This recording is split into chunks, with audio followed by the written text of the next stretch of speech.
Well, good morning. It's beautiful here. I'm just halfway my walk. I have a Roman Catholic church that I cut through just up the street from me. It's very quiet. And it's funny because I also have a United Church around the corner from me. And so I can compare how busy they are. And I thought I might talk about something that I've been looking into. Question as to why are there so many people of one particular religion that are very active in the Buddhist community. Yeah, and I just tested. You might hear some traffic, but that roar you hear is actually the falls, the Niagara Falls. So what I've been pondering, well, obviously the nature of phenomenology of self, which I just told you yesterday, is at the heart of all religions, it seems, right? Swami Vivekananda said that all religions are true, and that is absolutely correct if you think that if it's in the service of or in the goal of being better than your previous self, of community, ecclesia in Greek, Sangha in Sanskrit. But I've been wondering, it was a weird little thing that just came across. Somebody actually mentioned it as a question, and I didn't have an answer for it. They asked, why were there so many Jews or ex-Jews as Buddhists, particularly Zen? That's where the question came from. Like, why are so many of these Zen Roshis Jews or ex-Jews? I mean, you can't know, because Buddhism does not make you renounce your previous religion. And I had thoughts as to what was going on, but lo and behold, so I've went and gone back to Kabbalah. I haven't really looked into Kabbalah in a long time, and so I'm re-listening to Moshe Maimonides. Oh, gee, I can't even remember. Well, hold on here. Maimonides. I just did one of the great courses on Audible about him and early Jewish thinkers. And he's got a dozen different names. It could be Moshe, it could be Moses, you name it. He wrote in multiple languages to boot. But if you study Moshe, and there's a Jewish saying that there has never been anyone like Moses to Moses or something like that. This discussion of Moses and the burning bush, and then this particular Moshe, this Moses, who was heavily influenced by the Greeks, which is beautiful, right? So he was able to understand the perspectives, right, a Neoplatonic perspective on the world and build upon that, right? As Harold Bloom says, all creative works, all ideas, all new beings are a creation of what came before. Right? So long story short, the Tantric Buddhism, this is why there's more in Tantra. Because, and follow me on this, I'm going to risk sounding heretical, but I don't mean to. I think there's a fascination with the esoteric. You can see that on social media, how many Jews are big fans of Kabbalah and esoterica, right? So these are regular Jews, but have an interest in the esoteric side of Judaism. I've seen that recently because I've asked this question. Remember, I did a podcast a while back that found it weird. This was this extreme environmentalist who ended up becoming an Orthodox Christian. It was weird, and I wondered why they were moving towards Orthodoxy. And I think the reason is because, and I think it's pretty much a universal opinion amongst some of these existential writers that I'm a fan of, that we're not looking to tear down. In fact, someone who I think is a fairly competent scholar existentialism and Nietzsche. He, I think, maybe misunderstood a little bit because he seems to have a bias. And he called Nietzsche a devout atheist, or at least an anti-Christian. And I think he's misunderstood. I don't think he's anti-Christian. He did make that statement that there was only one Christ. This was an argument that if you don't believe in, I believe, an argument of if you don't believe in the deification of Christ, then you're not a Christian. I mean, leaving all these people out. It's the same thing that I think early Christians were feeling because they couldn't be Jews. They were Gentiles, and they felt excluded. But I think this affect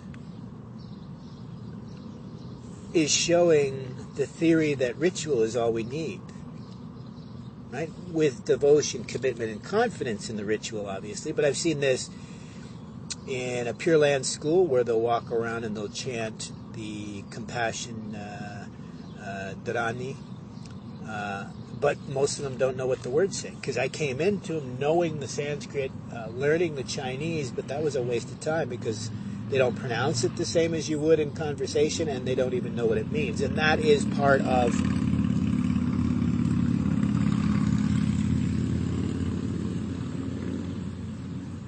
wow, that's just ridiculous, am I right?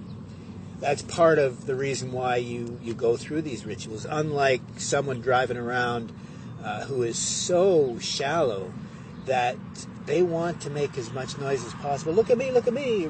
Instead of being firm in who they are, right? Know thyself. Their ego has to disturb everyone around them, right? But this affect, ritual, I've seen it in the Japanese Shingon school where they absolutely do not pronounce the Dharani in a intelligible manner. It's purposely chanted in an obscure. And then I've even seen that in some schools of Sanskrit, right? They might not chant it in the regular way, but this is why I was a little confused, because for the most part we chant the Sanskrit in an intelligible way, but I mean, the meanings are simple and clear. It is, I've said this before, it's the koan practice, it's the Huaitol practice. In Shaivism, it's the same practice as the Kasina practice. We're meant to see through at any moment. Judaism is exactly the same thing. Right? Kabbalah is exactly this. They talk about nothingness. When you look at their chart, right? It's compassion and it's community and it's wisdom.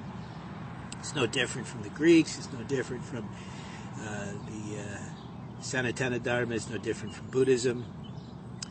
And so, follow me on this. I think people have, and there was just a video put out about how many of these religions, particularly in the West, but I don't think it's strictly the West, turning their backs on their actual tenets and their traditions, thereby robbing the religion of sufficiency, right? So people involved aren't getting what they need out of it.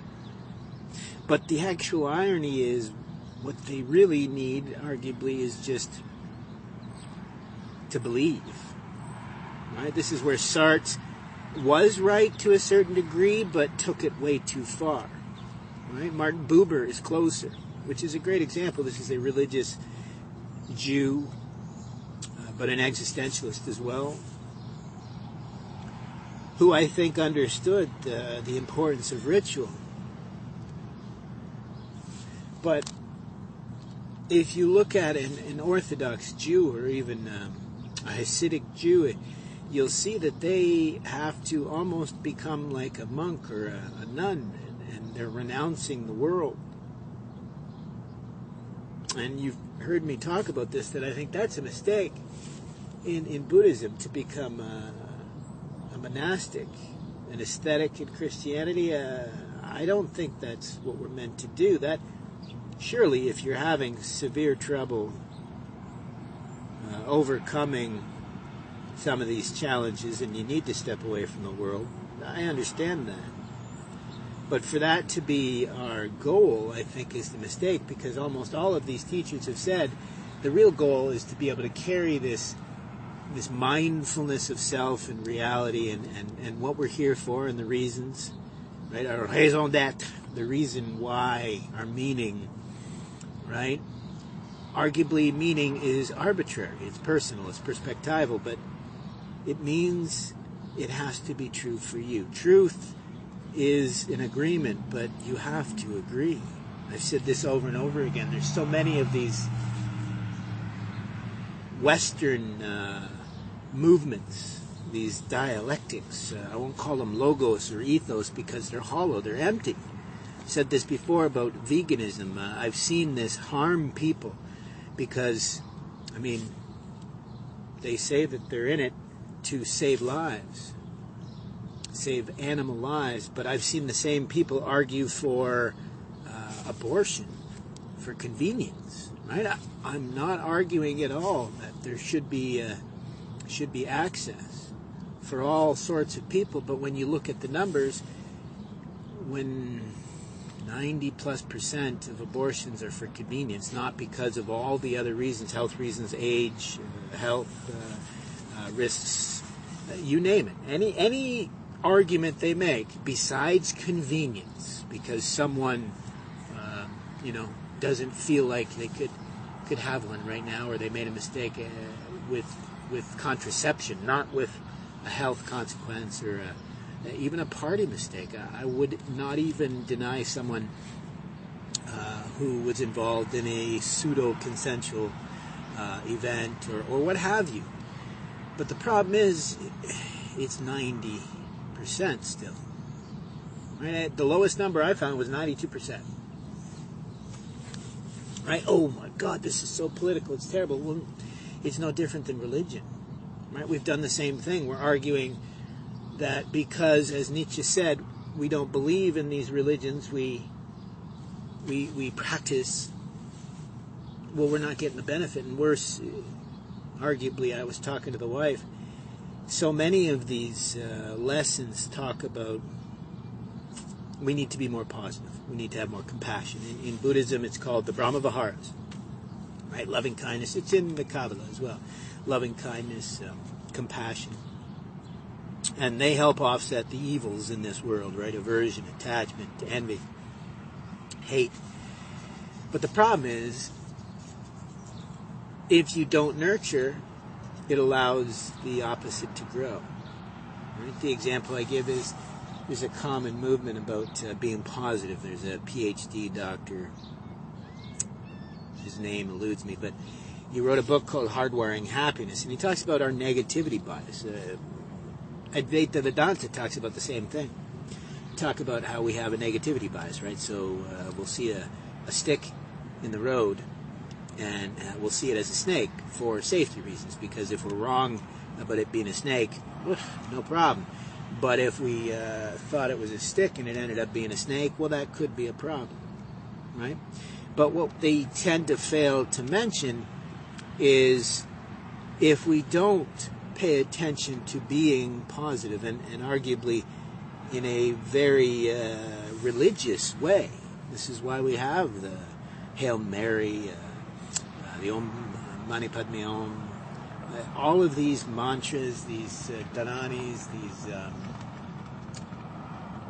prayers, meditations, contemplations, whatever you want to call them, they're all designed for us to understand that we don't just offset negativity by being positive, but if we're not actively positive as much of the day as we can be, naturally the negativity will rise.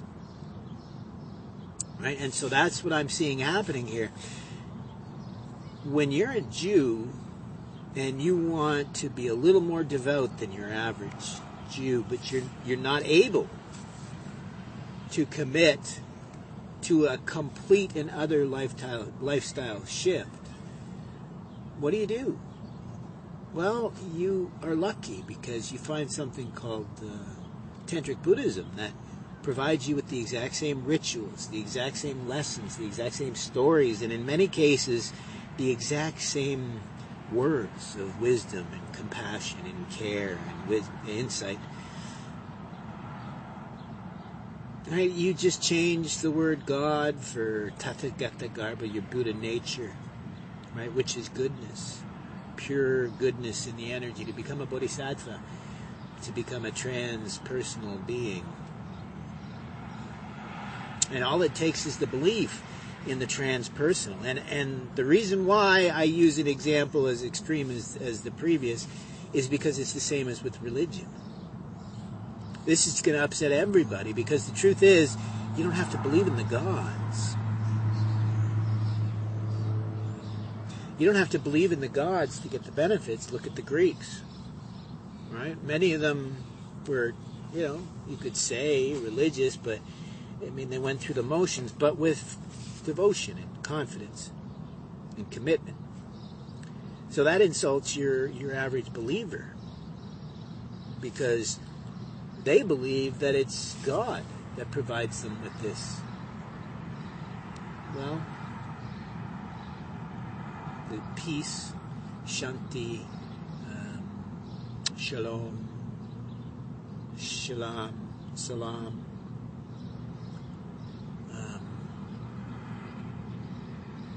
bliss, ananda in Sanskrit. I'm trying to think, it's a P word in Christianity, I believe.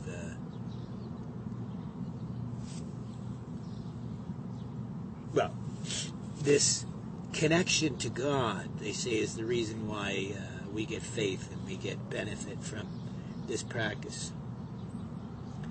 But if it's just the rituals done with confidence, knowing that we just happen to have this weird affect that goes back to our primitive days, that if we just have to show the due reverence, be it to a sun god or a sky daddy or chariots of fire, it's a reference to Kabbalah in a movie, I'm just kidding. But when we realize that what denatures us is not admitting the truth, so it insults an atheist as well, because it admits that there doesn't have to be a God for there to be something transpersonal about our species. Right? If you're a transhumanist, you don't want to hear this, that what makes us human is more than the empirical. Right? The scientism that has forgotten that science goes back to the Latin word sire, which is to understand. That's why I love the German Wissenschaft. That's what actually made me understand how we really misunderstand that word. I've mentioned equanimity, I've mentioned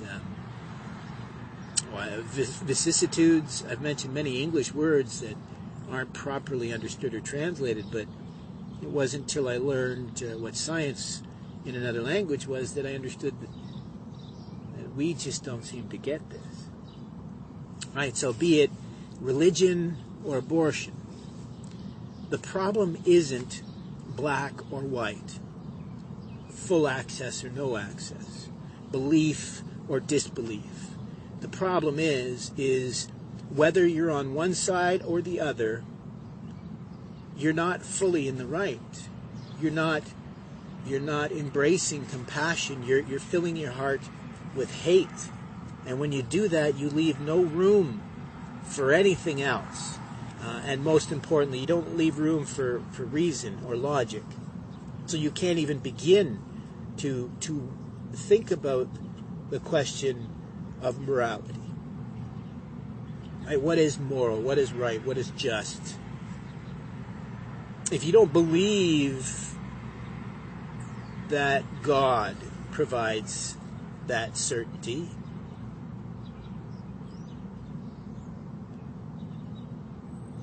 you say you believe that man can define that certainty, but you know very well, over the Memorial Day weekend, 50-some people were shot in one city in America. That problem isn't the guns. The problem happens to be a lack of hope and opportunity. It's this three-body problem. The fact that we have one side who's arguing the problem is guns and the other side arguing the problem is whatever, but the real problem is no one getting together and saying, oh, okay, I get it. So there are people who don't support what we support, but rather than finding a happy medium, arguably this goes back to A Beautiful Mind. The reason why, and this is economics, this is why I'm familiar with it, but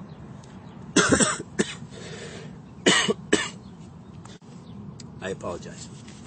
The reason why the gentleman became famous from the movie Beautiful Mind was because he understood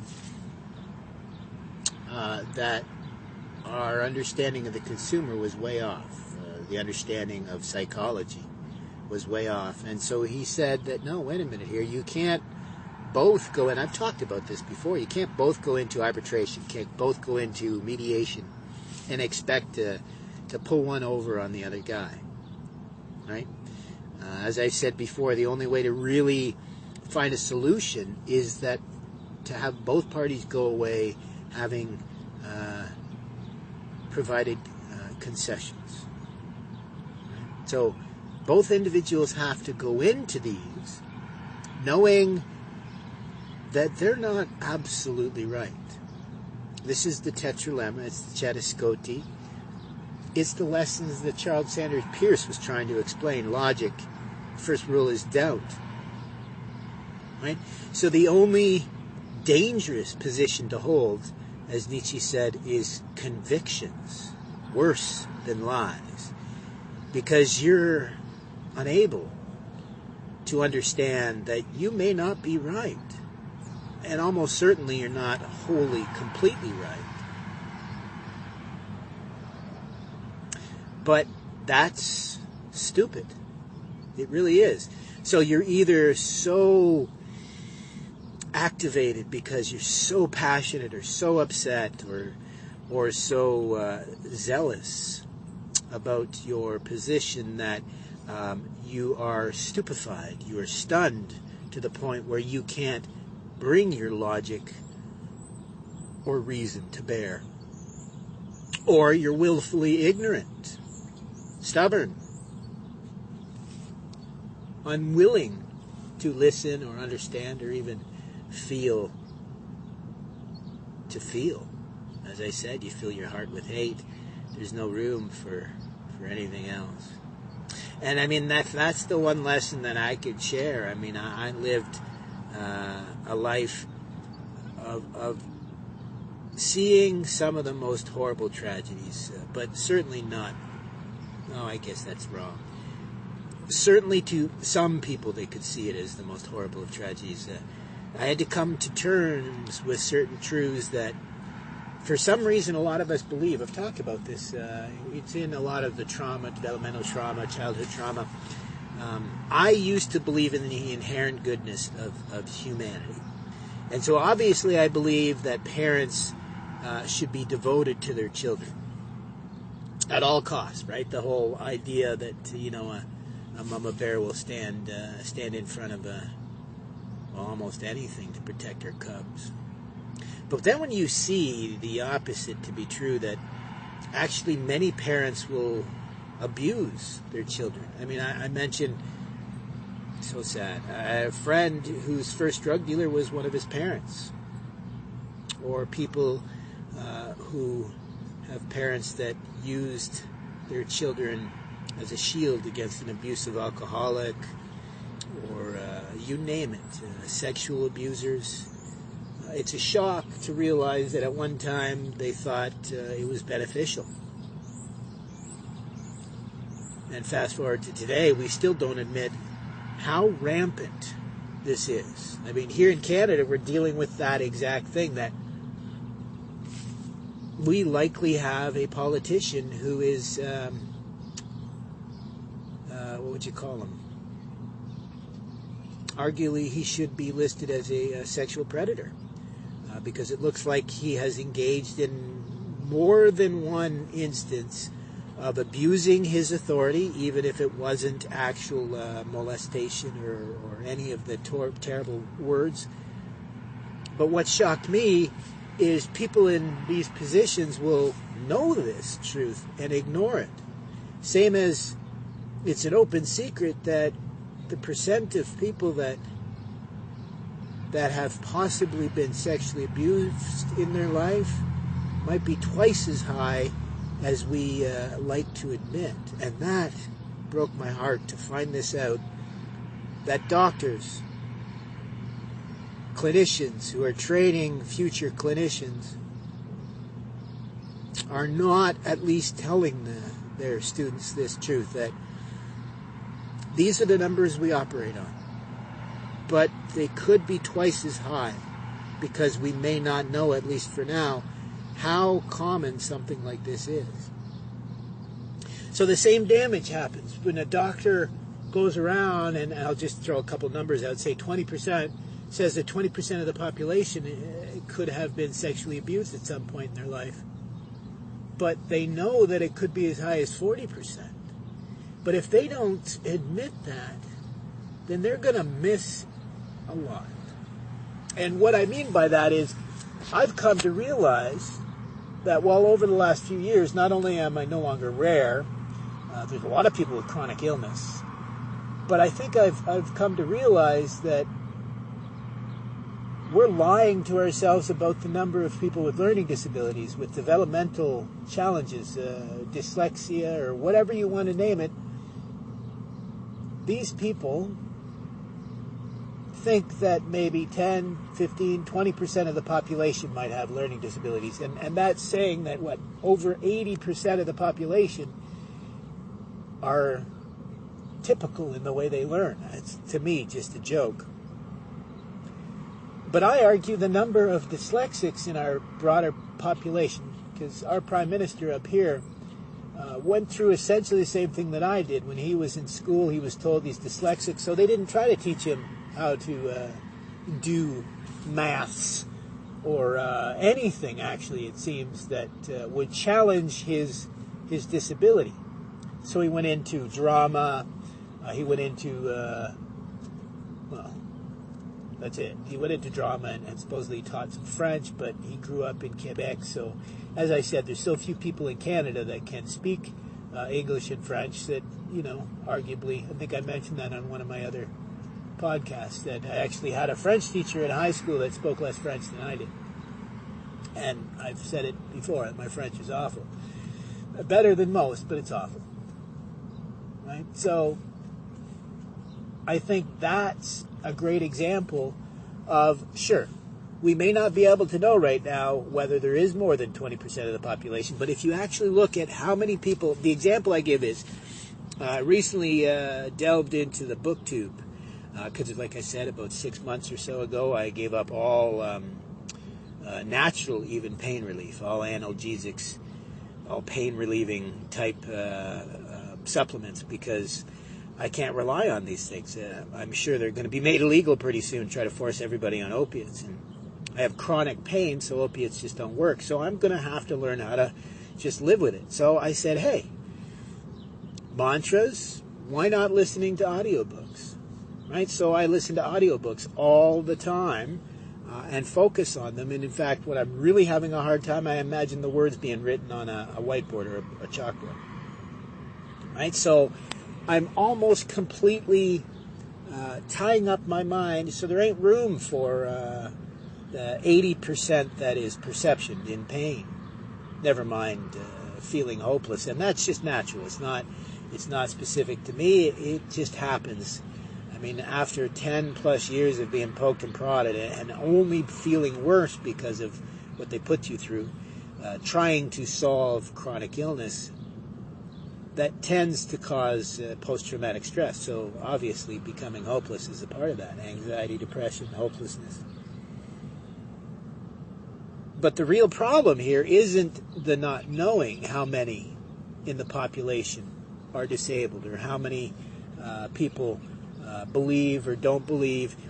The problem is people in the middle that aren't thinking about this. I think we could solve the problem when it comes to almost all of these people who are sexually abused, people who are using abortion as contraception or convenience, which is causing just this incredible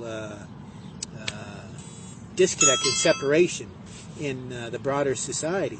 I think all of it can be solved if we actually have people to stop and actually admit and say, oh yeah, well, yes, I'm actually taking a life because of convenience. Right? And if they admit that, hopefully the next time it wouldn't happen again. Same as sexually abused, if doctors were to admit and broader society were to admit that it might be as many as 40 or 50% of the population that have been interfered with in some way. And being open and honest about this, it will actually help more people. Being honest about how many people are suffering with chronic illness or mental health or, as I say, developmental issues. So the final thing is, I think the vast majority of society is struggling because, as Nietzsche said, we needed to find a new religion because we didn't believe in the old. We weren't supposed to throw out the baby with the bathwater, and that's what we're doing in every situation, black and white. You need to find something that is beneficial, that is real and honest and true. Otherwise, you have nothing. That old cliche, you got to believe in something or you're nothing. Right? Oh, jeez, I've become so extreme, it seems. But I can't not talk about this because this is what's kept me alive. Right? I didn't disbelieve in the inherent goodness of humanity. I just had to readjust what I believed and what I understood. Not everyone is inherently good. In fact, Jung was right. We have within us a darkness, all of us. And until you admit you have within you to be the worst possible version of not just yourself, but of anything, how can you control that darkness? Right? If you're willing to take a life, a human life, but you won't eat meat because that's cruel, that's denaturing you. That's not benefiting anyone or anything. Right? If you are an educator and you don't realize that a big portion of your students are having a hard time learning and you do nothing about it, or even society broadly, we're canceling anybody who's a believer when, as I said to the wife, we need these people who believe. There's far too many people like me who just are in the middle. We're not a believer, but I understand the need and the benefit of belief. But that means we need these people who are more than, these people who are willing to arguably make fools of themselves on both ends, because the true believers get people to question, as do these extreme toxic atheists. Right? Not just the hypocrites like Sam Harris, who argue spiritualism is an atheist term, who's just not willing to admit that he's a believer in atheist clothing. Because there's so few in the broader population, it seems, that are willing to admit what I admit and what many other people who study this silly stuff admit, that truly the only stance we can have is we can't really know. And arguably many religions will say, not only can you not know, it is blasphemous to try to think about it even. Try to imagine the divine, because idolatry in a sense, right? I digress. But anyways, we'll leave it at that. Who knows if it's even fit for consumption, am I right?